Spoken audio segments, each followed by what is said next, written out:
2028ಕ್ಕೆ ಕರ್ನಾಟಕದಲ್ಲಿ ಅಧಿಕಾರವನ್ನು ಹಿಡಿಬೇಕು ಅನ್ನುವ ಲೆಕ್ಕಾಚಾರದಲ್ಲಿರ್ತಕ್ಕಂಥ ರಾಷ್ಟ್ರೀಯ ಬಿಜೆಪಿ ನಾಯಕರು ಇದೀಗ ಕರ್ನಾಟಕದ ಕಡೆಗೆ ತಮ್ಮ ಸಂಪೂರ್ಣ ಗಮನವನ್ನು ಕೇಂದ್ರೀಕರಿಸ್ತಾ ಇದ್ದಾರೆ. ಕಳೆದ ವಿಧಾನಸಭಾ ಚುನಾವಣೆಯ ಸಂದರ್ಭದಲ್ಲಿ ಬಿಜೆಪಿಯನ್ನು ತೊರೆದು ಅನ್ಯ ಪಕ್ಷಗಳಿಗೆ ಹೋಗಿರ್ತಕ್ಕಂಥ ಬಿಜೆಪಿಯ ಮಾಜಿ ನಾಯಕರುಗಳನ್ನು ಮತ್ತೊಮ್ಮೆ ಬಿಜೆಪಿ ಸೇರ್ಪಡೆ ಮಾಡ್ಕೊಳ್ತಕ್ಕಂಥ ಪ್ರಯತ್ನವನ್ನು ಈಗಾಗಲೇ ನಡೆಸ್ತಾ ಇದ್ದು, ಅದರ ಫಲವಾಗಿಯೇ ಈ ಲೋಕಸಭಾ ಚುನಾವಣೆಯ ಸಂದರ್ಭದಲ್ಲಿಯೇ ಜಗದೀಶ್ ಶೆಟ್ಟರ್ ಮತ್ತೊಮ್ಮೆ ಬಿಜೆಪಿಗೆ ವಾಪಸ್ಸಾಗಿದ್ದರು.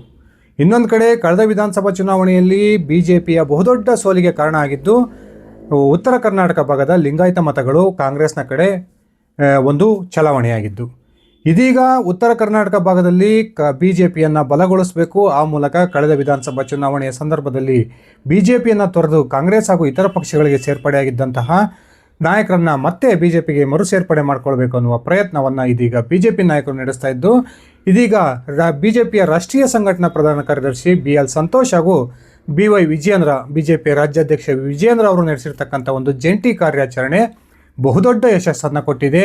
ಆ ಮೂಲಕ ಉತ್ತರ ಕರ್ನಾಟಕದ ಮಹಾನ್ ನಾಯಕನೊಬ್ಬ ಕಾಂಗ್ರೆಸ್ಸನ್ನು ತೊರೆದು ಬಿಜೆಪಿ ಸೇರ್ಪಡೆ ಆಗ್ತಕ್ಕಂಥ ಪ್ರಯತ್ನಕ್ಕೆ ಈಗ ಕೈ ಹಾಕಿದ್ದಾರೆ ಎನ್ನುವ ಮಾಹಿತಿಗಳು ಸಿಗ್ತಾ ಇದ್ದಾವೆ.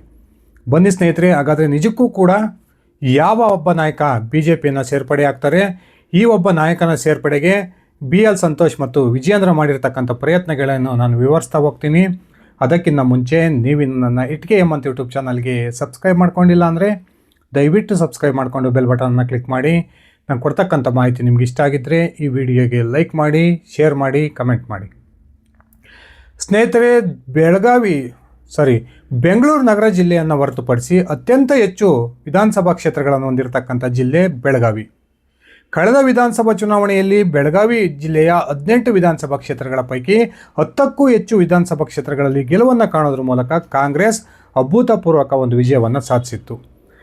ಇದಕ್ಕೆ ಪ್ರಮುಖ ಕಾರಣ ಬಿಜೆಪಿಯನ್ನು ತೊರೆದು ಕಾಂಗ್ರೆಸ್ ಸೇರ್ಪಡೆ ಆಗೋದ್ರ ಮೂಲಕ ಅಥಣಿಯ ಕಾಂಗ್ರೆಸ್ ಶಾಸಕರಾಗಿ ಆಯ್ಕೆಯಾಗಿರ್ತಕ್ಕಂಥ ಲಕ್ಷ್ಮಣ್ ಸವದಿ ಬಿಜೆಪಿಯನ್ನು ತೊರೆದ ಕಾರಣಕ್ಕೆ ಸುಮಾರು 15ರಿಂದ 20 ಕ್ಷೇತ್ರಗಳಲ್ಲಿ ಬಿಜೆಪಿ ಬಹುದೊಡ್ಡ ಹೊಡೆತವನ್ನು ತಿಂದಿತ್ತು.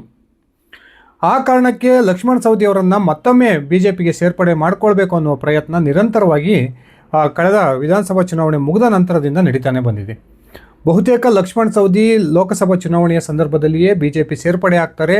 ಆ ಮೂಲಕ ಚಿದಾನಂದ ಸವದಿ ಒಂದು ಲೋಕಸಭಾ ಕ್ಷೇತ್ರದ ಬಿಜೆಪಿ ಅಭ್ಯರ್ಥಿ ಆಗ್ತಾರೆ ಅನ್ನುವ ಮಾತುಗಳು ಕೇಳಿ ಬರ್ತಾ ಇದ್ವು.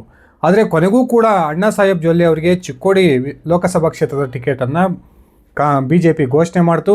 ಕೊನೆಗೆ ಕಾಂಗ್ರೆಸ್ ರಾಷ್ಟ್ರೀಯ ನಾಯಕರು ಲಕ್ಷ್ಮಣ್ ಸವದಿ ಅವರನ್ನು ದೂರವಾಣಿ ಕರೆಯ ಮೂಲಕ ಸಂಪರ್ಕ ಮಾಡಿ, ನೀವು ಕಾಂಗ್ರೆಸ್ನಲ್ಲಿ ಉಳ್ಕೊಳ್ಬೇಕು, ಮುಂದಿನ ದಿನಗಳಲ್ಲಿ ನಿಮಗೆ ಸೂಕ್ತವಾದ ಸ್ಥಾನಮಾನವನ್ನು ನಾವು ಕಲ್ಪಿಸಿಕೊಡ್ತೀವಿ ಎನ್ನುವ ಒಂದು ಭರವಸೆಯನ್ನು ಕೊಟ್ಟಿದ್ದರು. ಆದರೆ ರಾಜ್ಯದ ಕಾಂಗ್ರೆಸ್ ಸರ್ಕಾರ ಅಸ್ತಿತ್ವಕ್ಕೆ ಬಂದು ಸುಮಾರು 30 ತಿಂಗಳ ಅವಧಿ ಮುಗಿದೋಗಿದೆ.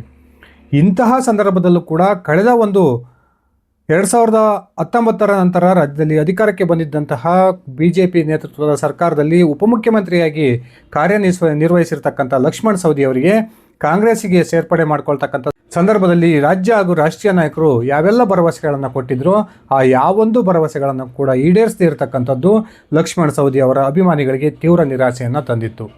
ಕಳೆದ ಲೋಕಸಭಾ ಚುನಾವಣೆಯ ಸಂದರ್ಭದಲ್ಲಿಯೇ ಲಕ್ಷ್ಮಣ್ ಸವದಿ ಬೆಂಬಲಿಗರು ಬಹುತೇಕ ಸವದಿ ಅವರಿಗೆ ಒತ್ತಡವನ್ನು ಹಾಕಿದರು. ನೀವು ಯಾವುದೇ ಕಾರಣಕ್ಕೂ ನಿಮಗೆ ಕಾಂಗ್ರೆಸ್ ಅಡ್ಜಸ್ಟ್ ಆಗೋದಿಲ್ಲ, ನೀವು ಮರಳಿ ಬಿಜೆಪಿ ಸೇರ್ಪಡೆ ಆಗ್ರಿ ಅನ್ನುವ ಒತ್ತಡವನ್ನು ಹಾಕಿದರು. ಕೊನೆಗೆ ಲಕ್ಷ್ಮಣ್ ಸವದಿ ಕೂಡ ಬಿಜೆಪಿ ಸೇರ್ಪಡೆಗೆ ಮನಸ್ಸನ್ನು ಮಾಡಿದರು. ಆದರೆ ಕಾಂಗ್ರೆಸ್ನ ರಾಷ್ಟ್ರೀಯ ನಾಯಕರು, ಅದರಲ್ಲೂ ಕೂಡ ರಾಜ್ಯ ಕಾಂಗ್ರೆಸ್ನ ಉಸ್ತುವಾರಿಯಾಗಿರ್ತಕ್ಕಂಥ ರಣದೀಪ್ ಸಿಂಗ್ ಸುರ್ಜೇವಾಲಾ ನೇರವಾಗಿ ಈ ಲಕ್ಷ್ಮಣ್ ಸವದಿ ಅವರನ್ನು ಸಂಪರ್ಕ ಮಾಡಿ, ನಿಮಗೆ ಸೂಕ್ತ ಸ್ಥಾನಮಾನವನ್ನು ಕೊಡಿಸ್ತೀವಿ, ಯಾವುದೇ ಕಾರಣಕ್ಕೂ ದುಡುಕಿನ ನಿರ್ಧಾರವನ್ನು ತೆಗೆದುಕೊಳ್ಬೇಡಿ ಅನ್ನುವ ಒಂದು ಮನವಿಯನ್ನು ಮಾಡಿಕೊಂಡಿದ್ದರು. ಆ ಮನವಿಯ ಮೇರೆಗೆ ಲಕ್ಷ್ಮಣ್ ಸವದಿ ಕಾಂಗ್ರೆಸ್ನಲ್ಲೇ ಉಳ್ಕೊಂಡ್ರು. ಆದರೆ ಲೋಕಸಭಾ ಚುನಾವಣೆ ಮುಗಿದು ಅಲ್ಲೇ 1 ವರ್ಷದ ಮೇಲೆ ಕಳೆದೋಗ್ಬಿಟ್ಟಿದೆ. ರಾಜ್ಯದ ಸಚಿವ ಸಂಪುಟ ಪುನರ್ರಚನೆ ಆಗುತ್ತಾ ಇಲ್ವೋ ಅನ್ನೋ ಯಾವ ಒಂದು ಲೆಕ್ಕಾಚಾರವೂ ಕೂಡ ಕಂಡುಬರ್ತಾ ಇಲ್ಲ. ಇನ್ನೊಂದು ಕಡೆ ಒಂದು ವೇಳೆ ಸಚಿವ ಸಂಪುಟ ಪುನರ್ರಚನೆ ಆದರೂ ಕೂಡ ಲಕ್ಷ್ಮಣ್ ಸವದಿ ಅವರಿಗೆ ಮಂತ್ರಿ ಸ್ಥಾನ ಸಿಗೋದಕ್ಕೆ ಜಾರಕಿಹೊಳಿ ಸಹೋದರರು ಬಿಡ್ತಾರ ಅನ್ನುವ ಪ್ರಶ್ನೆಗಳು ಉಟ್ಕೊಂಡಿದ್ದಾವೆ. ಲೋಕಸಭಾ ಚುನಾವಣೆಯಲ್ಲಿ ಜಾರಕಿಹೊಳಿ ಅವರ ಪುತ್ರಿ ಪ್ರಿಯಾಂಕಾ ಜಾರಕಿಹೊಳಿ ಆ ಒಂದು ಚಿಕ್ಕೋಡಿ ಲೋಕಸಭಾ ಕ್ಷೇತ್ರದಲ್ಲಿ ಗೆಲುವನ್ನು ಕಂಡರೂ ಕೂಡ ಈ ಲಕ್ಷ್ಮಣ್ ಸವದಿ ಅವರ ಮೇಲೆ ನೇರವಾಗಿ ಆರೋಪವನ್ನು ಸತೀಶ್ ಜಾರಕಿಹೊಳಿ ಅವರು ಮಾಡೋದ್ರ ಮೂಲಕ ಕಾಂಗ್ರೆಸ್ ಹೈಕಮಾಂಡ್ ನಾಯಕರಿಗೆ ಈ ಲಕ್ಷ್ಮಣ್ ಸವದಿ ಅವರ ವಿರುದ್ಧ ದೂರನ್ನು ಸಲ್ಲಿಸಿದರು. ಲಕ್ಷ್ಮಣ್ ಸವದಿ ಅವರು BJP ಅಭ್ಯರ್ಥಿಯೊಂದಿಗೆ ಅಡ್ಜಸ್ಟ್ಮೆಂಟ್ ರಾಜಕಾರಣವನ್ನು ಮಾಡಿದ್ದಾರೆ. ಆ ಕಾರಣಕ್ಕೆ ಸಾಕಷ್ಟು ಲೀಡ್ ಬರಬೇಕಾಗಿದ್ದಂಥ ಅಥಣಿ ವಿಧಾನಸಭಾ ಕ್ಷೇತ್ರ ವ್ಯಾಪ್ತಿಯಲ್ಲಿ ಪ್ರಿಯಾಂಕಾ ಜಾರಕಿಹೊಳಿ ಅವರಿಗೆ ಕಡಿಮೆ ಅಂತರದ ಒಂದು ಬಹುಮತ ಬಂದಿತ್ತು ಅನ್ನುವ ಆರೋಪವನ್ನು ಈ ಸತೀಶ್ ಜಾರಕಿಹೊಳಿ ಅವರು ಮಾಡಿದರು. ಸತೀಶ್ ಜಾರಕಿಹೊಳಿ ಅವರ ಆರೋಪಕ್ಕೆ ಲಕ್ಷ್ಮಣ್ ಸವದಿ ಕೂಡ ತಿರುಗೇಟನ್ನು ಕೊಟ್ಟಿದ್ದರು. ಆದರೆ ಈ ಇಬ್ಬರು ನಾಯಕರ ನಡುವಿನ ಮುಸುಕಿನ ಗುದ್ದಾಟ ಇನ್ನೂ ಕೂಡ ಬಗೆಹರಿದಿಲ್ಲ. ಇತ್ತೀಚೆಗೆ ನಡೆದಂತಹ DCC ಬ್ಯಾಂಕ್ ಚುನಾವಣೆಯ ಸಂದರ್ಭದಲ್ಲೂ ಕೂಡ ಇಬ್ಬರ ನಡುವಿನ ಒಂದು ಒಳಜಗಳ ಬೀದಿಗೆ ಬಂದಿತ್ತು. ಆ ಕಾರಣಕ್ಕೆ ಇದೀಗ ಮೊನ್ನೆ ಬೆಳಗಾವಿಯ ಪ್ರವಾಸವನ್ನು ಕೈಗೊಂಡಿದ್ದಂತಹ ಈ BL ಸಂತೋಷ್ ಹಾಗೂ BY ವಿಜಯೇಂದ್ರ ಅವರು ಲಕ್ಷ್ಮಣ್ ಸವದಿ ಅವರ ಮನವೊಲಿಕೆ ಮಾಡೋದರಲ್ಲಿ ಸಂಪೂರ್ಣ ಯಶಸ್ವಿಯಾಗಿದ್ದಾರೆ. ಆ ಮೂಲಕ ಲಕ್ಷ್ಮಣ್ ಸವದಿ ಅವರು ಕೂಡ ಮುಂಬರ್ತಕ್ಕಂಥ ಚುನಾವಣೆಯ ಸಂದರ್ಭದಲ್ಲಿ ಅಂದರೆ ಈಗೇನು ತಾಲೂಕ್ ಪಂಚಾಯಿತಿ ಹಾಗೂ ಜಿಲ್ಲಾ ಪಂಚಾಯಿತಿ ಸಾಲು ಚುನಾವಣೆಗಳು ರಾಜ್ಯದಲ್ಲಿ ಎದುರಾಗ್ತಾ ಇದ್ದಾವೆ. ಆ ಚುನಾವಣೆಯ ಸಂದರ್ಭದಲ್ಲಿಯೇ BJP ಸೇರ್ಪಡೆ ಆಗೋ ಸಾಧ್ಯತೆಗಳಿದ್ದಾವೆ ಅನ್ನುವ ಮಾಹಿತಿಗಳು ಸಿಗ್ತಾ ಇದ್ದಾವೆ. ಈ ಮೂಲಕ ಜಾರಕಿಹೊಳಿ ಕುಟುಂಬ ಮತ್ತು ಸವದಿ ಕುಟುಂಬದ ನಡುವಿನ ಒಂದು ಮುಸುಕಿನ ಗುದ್ದಾಟ ಇದೀಗ ಬೆಳಗಾವಿ ರಾಜಕಾರಣದಲ್ಲಿ ಬಹುದೊಡ್ಡ ಹಂತಕ್ಕೆ ಹೋಗಿದ್ದು, ಲಕ್ಷ್ಮಣ್ ಸವದಿ ಅವರು ಬಹುತೇಕ ಕಾಂಗ್ರೆಸ್ಸನ್ನು ತೊರೆಯೋದು ಪಕ್ಕ ಅನ್ನುವ ಮಾಹಿತಿಗಳು ಸಿಗ್ತಾ ಇದ್ದಾವೆ. ಒಂದು ವೇಳೆ ಲಕ್ಷ್ಮಣ್ ಸವದಿ ಅವರು ಮತ್ತೊಮ್ಮೆ BJP ಸೇರ್ಪಡೆಯಾಗಿದ್ದೇ ಆದರೆ ಅದು ಉತ್ತರ ಕರ್ನಾಟಕ ಭಾಗದಲ್ಲಿ, ಅದರಲ್ಲೂ ಕೂಡ ಬೆಳಗಾವಿ ಜಿಲ್ಲೆಯ ವ್ಯಾಪ್ತಿಯಲ್ಲಿ BJPಗೆ ಬಹುದೊಡ್ಡ ಬಲವನ್ನು ತಂದುಕೊಡುತ್ತೆ ಅನ್ನುವ ಮಾತುಗಳು ಈಗ ಉತ್ತರ ಕರ್ನಾಟಕ ಭಾಗದಲ್ಲಿ ಕೇಳಿಬರ್ತದವೆ. ಮುಂದಿನ 2028ರ ಚುನಾವಣೆಯಲ್ಲಿ ರಾಜ್ಯದಲ್ಲಿ ಅಧಿಕಾರವನ್ನು ಹಿಡಿಯಲೇಬೇಕು ಅನ್ನುವ ಲೆಕ್ಕಾಚಾರದಲ್ಲಿರ್ತಕ್ಕಂಥ ರಾಷ್ಟ್ರೀಯ BJP ನಾಯಕರು ಇದೀಗ ರಾಜ್ಯ ನಾಯಕರಿಗೆ ಒಂದಿಷ್ಟು ಟಾರ್ಗೆಟನ್ನು ಕೊಟ್ಟಿದ್ದಾರೆ. ಆ ಟಾರ್ಗೆಟ್ಗಳನ್ನು ಪೂರ್ಣಗೊಳಿಸ್ರಿ, ಆ ಮೂಲಕ ಕಳೆದ ವಿಧಾನಸಭಾ ಚುನಾವಣೆಯಲ್ಲಿ BJPಯನ್ನು ತೊರೆದು ಅನ್ಯ ಪಕ್ಷಗಳಿಗೆ ಸೇರ್ಪಡೆಯಾಗಿರ್ತಕ್ಕಂಥ ಪ್ರತಿಯೊಬ್ಬ ನಾಯಕರನ್ನು ಕೂಡ ಸಂಪರ್ಕ ಮಾಡಬೇಕು ಅನ್ನುವ ಒಂದು ಮಾಹಿತಿಯನ್ನು ಈಗ ರಾಜ್ಯ ನಾಯಕರಿಗೆ ಕೊಟ್ಟಿದ್ದಾರೆ. ಆ ಒಂದು ನಿರ್ದೇಶನದ ಮೇರೆಗೆ ಇದೀಗ ಲಕ್ಷ್ಮಣ್ ಸವದಿ ಅವರನ್ನು BL ಸಂತೋಷ್ ಮತ್ತು BY ವಿಜಯೇಂದ್ರ ಮೊನ್ನೆ ಭೇಟಿಯಾಗಿ ಮಾತುಕತೆಯನ್ನು ನಡೆಸಿದ್ದಾರೆ ಅನ್ನುವ ಮಾತುಗಳು ಕೂಡ ಕೇಳಿ ಬರ್ತದವೆ. ಕಾದು ನೋಡೋಣ ಸ್ನೇಹಿತರೆ, ಲಕ್ಷ್ಮಣ್ ಸವದಿ ಅವರ BJP ಸೇರ್ಪಡೆ ಉತ್ತರ ಕರ್ನಾಟಕ ಭಾಗದಲ್ಲಿ ಕಾಂಗ್ರೆಸ್ಗೆ ಯಾವ ರೀತಿಯ ಒಂದು ಹೊಡೆತವನ್ನು ಕೊಡ್ಬೋದು, ಅದೇ ರೀತಿ BJPಗೆ ಬಹುದೊಡ್ಡ ಬಲವನ್ನು ಈ ಲಕ್ಷ್ಮಣ್ ಸವದಿ ತಂದು ಕೊಡ್ತಾರಾ? ಈ ಒಂದು ವಿಚಾರವನ್ನು ಕುರಿತು ನಿಮ್ಮ ವೈಯಕ್ತಿಕ ಅಭಿಪ್ರಾಯವನ್ನು ಕಮೆಂಟ್ ಮಾಡಿ.